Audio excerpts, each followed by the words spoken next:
فاسألوا أهل الذكر إن كنتم لا تعلمون.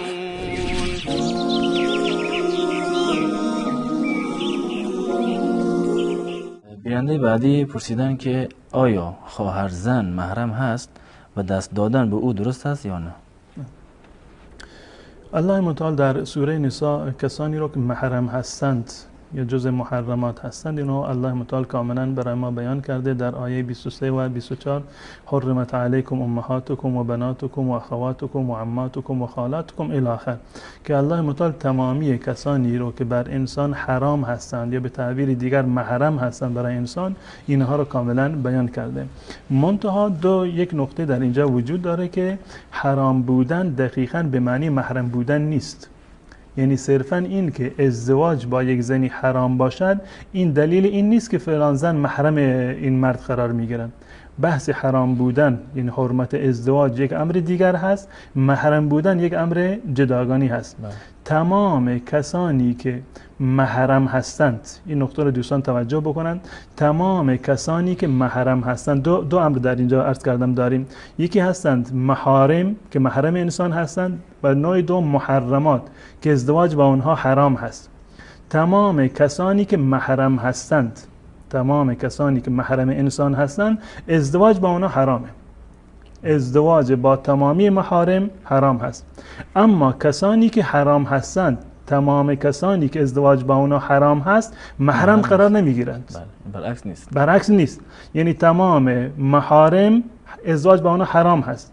اما تمام کسانی که ازدواج با اونها حرام هست محرم انسان شمرده نمیشن. به طور مثال من یک مثال عرض بکنم. ازدواج با زن کافر و مشرک حرامه. برای هر مسلمانی ازدواج با زن کافر و مشرک حرام است. اما آیا تمام زنان کافر محرم انسان هستند؟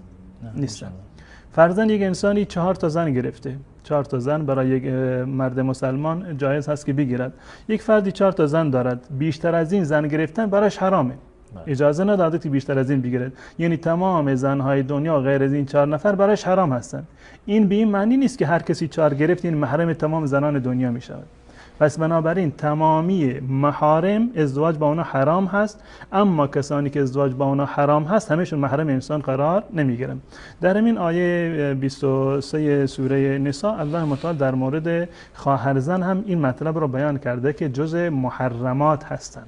جزء محرمات که در ابتدای آیه الله متعال میفرماید حرمت علیکم امهاتکم، مادرانتون، خواهرانتون، مادرانتون، دخترانتون، خواهرانتون، عمه و خاله، اینها همه بر شما حرام هستند که تقریبا 13 مورد رو الله متعال در این آیه ذکر میکند و یکی از این موارد همین خواهر زن هست. خواهر زن رو هم الله متعال در اینجا ذکر کرده و عنوانش این است که و ان تجمعوا بین الاختین، و ان تجمعوا بین الاختین، همون گونه که مادر و خواهر بر شما حرام هست، برای شما حرام هست که 2 تا خواهر رو یک جا جمع بکنید. یعنی ازدواج با 2 خواهر در یک زمان، همزمان یک فردی با 2 تا خواهر ازدواج بکنه، این ازدواج ناجایز و حرامی هست و جایز نیست این کار رو انجام بدن.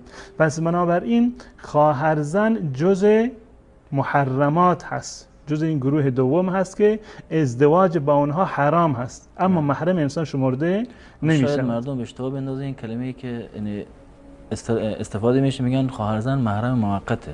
چون این کلمه که استفاده میشه خیلی خیال میکنن که تا زمانی که داماد داشتن این محرم میشه. این تعبیر دقیق نیست. محرم موقت نیست. بله. جز محرمات موقتی هست. بله. تفاوت داره این 2 تا تعبیر.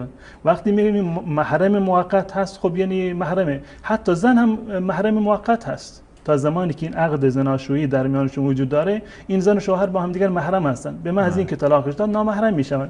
اون میشه جز محرم موقت مثلا. اما خواهر زن محرم موقت نیست، جز محرمات موقتی هست. یعنی تا زمانی که انسان با خواهر اولی ازدواج کرده، ازدواج با خواهر دوم حرام هست، جز محرمات هست، جز محارم نیست. از نظر محرمیت هیچ تفاوتی با زنهای بیگانه با این شوهر خواهر در واقع ندارد. و در ادامه همین آیه در آیه 24 الله متعال بعد از این که این موارد رو ذکر می‌کند می‌فرماید و احل لكم ما وراء ذلكم، غیر از این همه برای شما حلال هست. یعنی این که بالفرض یک فردی یک جایی ازدواج کرده، زنش رو طلاق میدهد یا اینکه زنش فوت میکند، برایش جایز هست که خواهر اون زن رو ازدواج بکنه. یعنی اون حرام بودنش از بین میرود. به محض طلاق دادن خواهر اولی یا فوت کردن خواهر اولی، ازدواج با خواهر دوم کاملا جایز است. اما اینکه دو تا خواهر رو همزمان ازدواج بکنند این در واقع حرامه.